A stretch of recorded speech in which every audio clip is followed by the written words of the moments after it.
দেখে কি মনে হচ্ছে রোলার আইসক্রিম? আরে না, এটা হলো হান্ডি চা।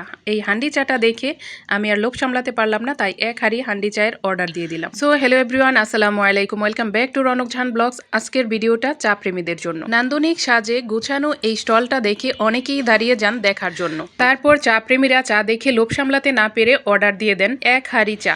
যদিও এই এক হাঁড়ি চা প্রেমীদের কাছে কিছুই না, ক্লান্তিতে অবসাদে চায়ের বিকল্প কিছুই হতে পারে না।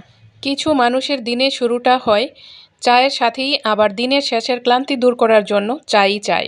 যাই হোক, এই স্টলে বসার কোনো ব্যবস্থা নাই, তাই চাটা দাঁড়িয়ে দাঁড়িয়ে গিলতে হবে, নয়তোবা গন্তব্যস্থলে যেতে যেতেই গিলতে হবে। যাই হোক, একজন টি লাভারের কাছে যদি জিজ্ঞাসা করা হয় কখন চা খাওয়ার সময় অথবা কোন জায়গায়, তখন অবশ্যই বলবে every time is tea time, every place is T place.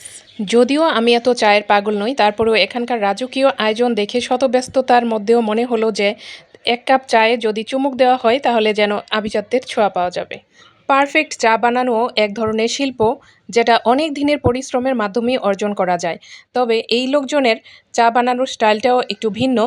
চা খেয়ে অবশ্যই জানাবো ওনাদের বানানো চায়ের টেস্টটা কেমন ছিল। বেশ কিছু সিরিয়াল থাকার কারণে আমি আমার চাটা হাতে পাইনি, তো ফাইনালি আমার অর্ডারকৃত চা রেডি হচ্ছে। এই চায়ের প্রাইস ছিল 50 টাকা।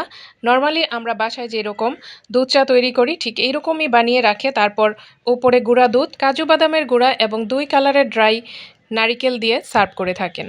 ফাইনালি আমার হাতে এসে পৌঁছালো। এখন ওয়ান টাইমের চামচ দিয়ে খুব ভালোভাবে নাড়াচাড়া দিয়ে মিক্সড করে তারপর চাটা গিলতে হবে। আর অবশ্যই হান্ডি চা খাওয়ার আগে খুব সতর্কতার সহিত খেতে হবে, কারণ হলো হান্ডি চা যে শুধু চাটা গরম তা কিন্তু নয়, হান্ডিটাও কিন্তু গরম। চায়ের টেস্টটা দারুণ ছিল, বাট ঠান্ডা করে না খাওয়ার কারণে আমার জিহ্বা পুড়ে গেছে। আজ এই পর্যন্তই। শুভকামনা রইল সবার জন্য। আল্লাহ হাফেজ।